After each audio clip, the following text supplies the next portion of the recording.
বিসমিল্লাহির রহমানির রহিম। আসসালামু আলাইকুম ওয়া রাহমাতুল্লাহি ওয়া বারাকাতুহু। আশা করি প্রিয় ভিউয়ার্স তোমরা আল্লাহর অশেষ রহমতে ভালো আছো। ইনশাআল্লাহ আমিও ভালো আছি।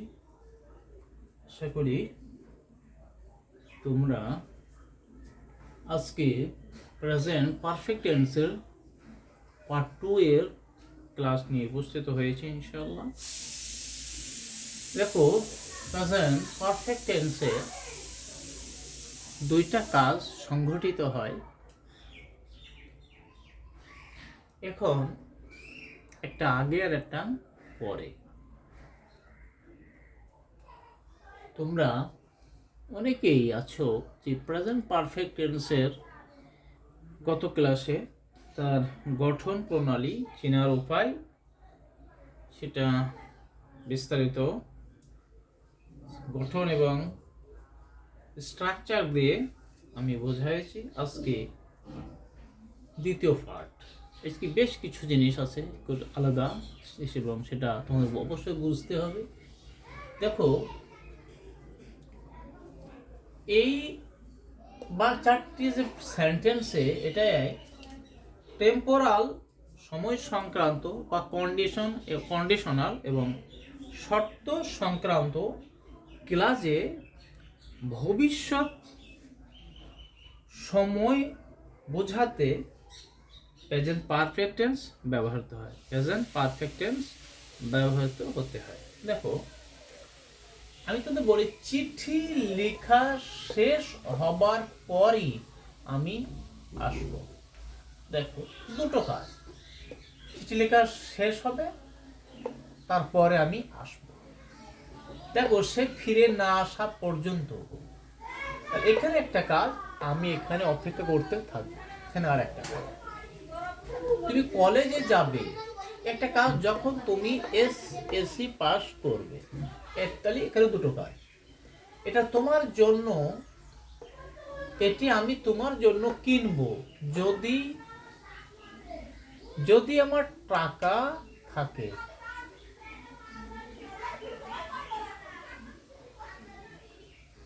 আমার টাকা থাকে।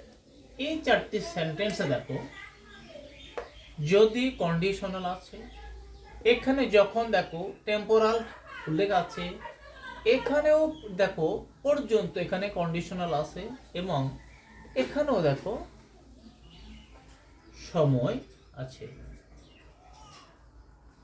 তাহলে দেখো, এই যে চারটি সেন্টেন্স, এই সেন্টেন্সের ভিতরে সময় সংক্রান্ত আছে এবং কন্ডিশনাল বা শর্ত বিষয় এই চারটি সেন্টেন্সে উল্লেখ আছে। কিন্তু জানো, present perfect tense, past perfect tense, future perfect tense, যে পারফেক্ট টেন্সগুলোই দুইটা করে কাজ হয়, একটা আগে আর একটা পরে। কিন্তু দেখো, এটা প্রেজেন্ট পারফেক্ট টেন্সের শর্ত বা সময় সংক্রান্ত, যেহেতু ফিউচার টেন্সের উল্লেখ থাকলে পারে সেই সেন্টেন্সটা শর্ত বা সময়ের টেম্পোরাল যে বিষয়, যে সময় উল্লেখ, সময় সংক্রান্ত, সেই সেন্টেন্সগুলোকে প্রেজেন্ট পারফেক্ট টেন্সে গঠন ট্রান্সলেট টু ইংলিশ করতে হবে। আশা করি তোমরা অবশ্যই এখান থেকে অবশ্যই বুঝবে। তারপরে দেখো, তোমরা অনেকেই যে তোমরা ক্লাস সাবস্ক্রাইব করো, আবার তোমরা উইথড্র করে নাও। এটা কিন্তু তোমাদের জন্য ঠিক নয়।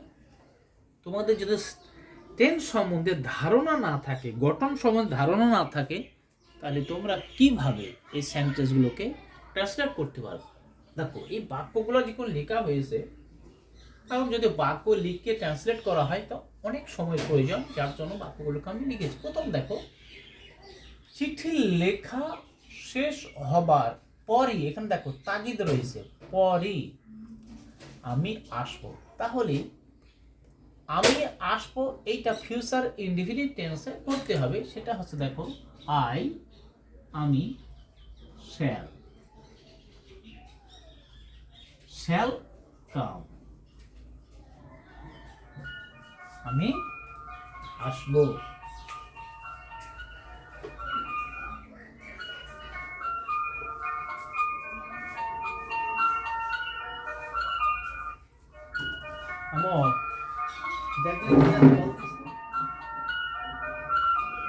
হলো নো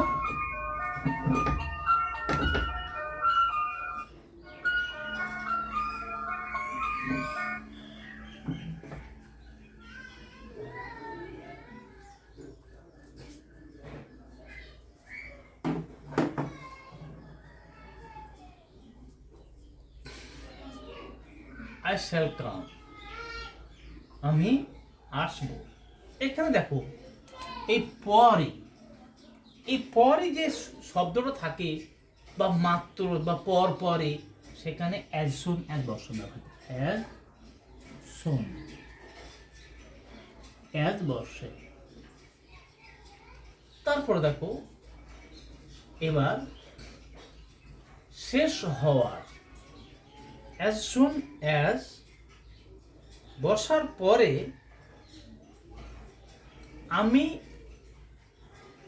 শেষ আগে লিখতে হবে, এইটা প্রেজেন্ট পারফেক্ট টেন্স হবে। তাহলে এখানে I have finished, FINISHED, finished আমি শেষ করিয়াছি কি লেখা, রাইটিং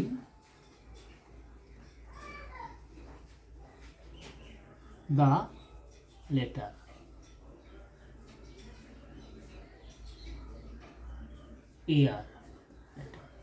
আশা করি তোমরা এটা বুঝতে পারছো যে পরে যেটা সেটা প্রেজেন্ট পারফেক্ট টেন্স দিয়ে করতে হবে। আশা করি তোমরা এটাও বুঝতে পেরেছো। পরবর্তী বাক্যটা দেখো,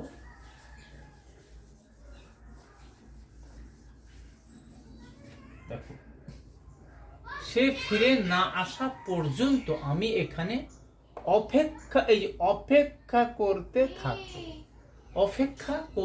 থাকবো। তাই এখানে দেখো এই আমি এখানে অপেক্ষা করতে থাকবো, এটা ফিউচার পারফেক্ট টেন্স আছে, ফিউচার কন্টিনিউয়াস টেন্স। আমি অপেক্ষা করতে থাকবো, I shall be waiting, TING, waiting here. এবার দেখো পর্যন্ত, না পর্যন্ত অর্থাৎ এটাকে আনটিল ব্যবহার করতে হবে, TIL, আনটিল, টিল। এবার দেখো সে ফিরে আসা, হি has returned, TURNED,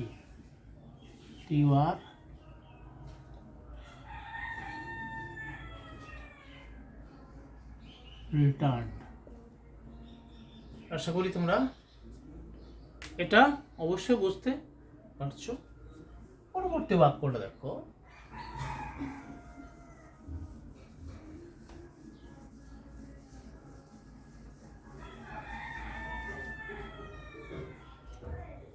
তুমি কলেজে যাবে যখন তুমি SSC পাস করবে। তাহলে তুমি যাবে, দেখো you will go to college.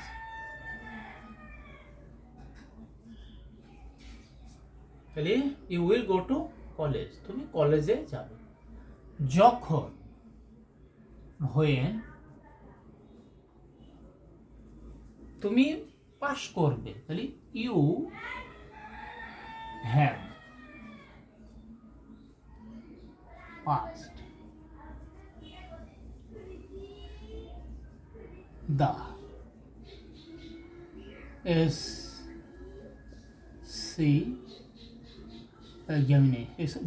examination,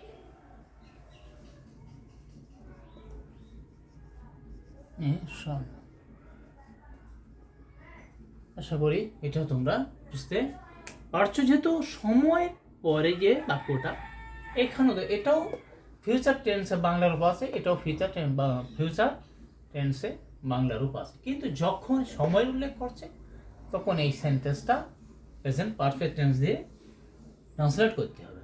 আশা করি তোমরা এটাও বুঝতে পেরেছ। পরবর্তী দেখো কি বলা হয়েছে, এটা আমি তোমার জন্য কিনবো যদি আমার টাকা থাকে। তাহলে দেখো আমি কিনবো, আই শ্যাল বাই ইট, ইহা ফর ইউ।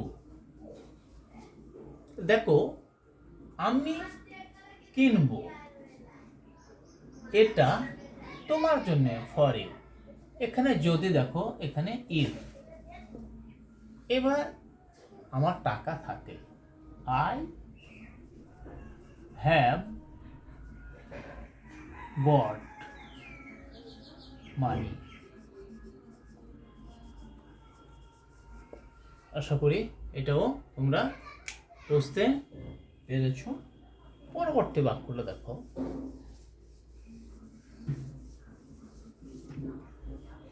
দেখো আমি 2 ঘন্টা যাবত আছি এখানে। এখানে দেখো কোনো শুধু আছি এখানে, তাহলে দেখো এখানে আই হ্যাভ বিন, এখানে আই হ্যাভ বিন হিয়ার। 2 ঘন্টা হিয়ার, এখানে ফর হবে, যেমন যাবত 2 আওয়ার্স। আশা করি এটা সহজভাবে তোমরা আমার সামনে বলে থেকে আমি 2 ঘন্টা এখানে বসে আছি, 2 ঘন্টা ধরে এখানে দাঁড়িয়ে আছি, এই ধরনের বাক্য আশা করি তোমরা এটাও বুঝতে পারবে। পরবর্তী দেখো, আমি তাকে কয়েক পাশ দেখিনি। তাহলে আমি আগেই বলেছি যেহেতু কোনো বাংলা ক্রিয়ার রূপের শেষে নি বা নাই হলে প্রেজেন্ট পারফেক্ট টেন্সে করতে হয়, তাহলে আই হ্যাভ নট বা হ্যাভেন্টও বলতে পারবা। দেখিনি, seen, S double E seen. এবার কি হবে, হিম তাকে কয়েক মাস, several, VRAL, several months, MONTHS months. আশা করি এটা তোমরা অবশ্যই বুঝতে পারবে।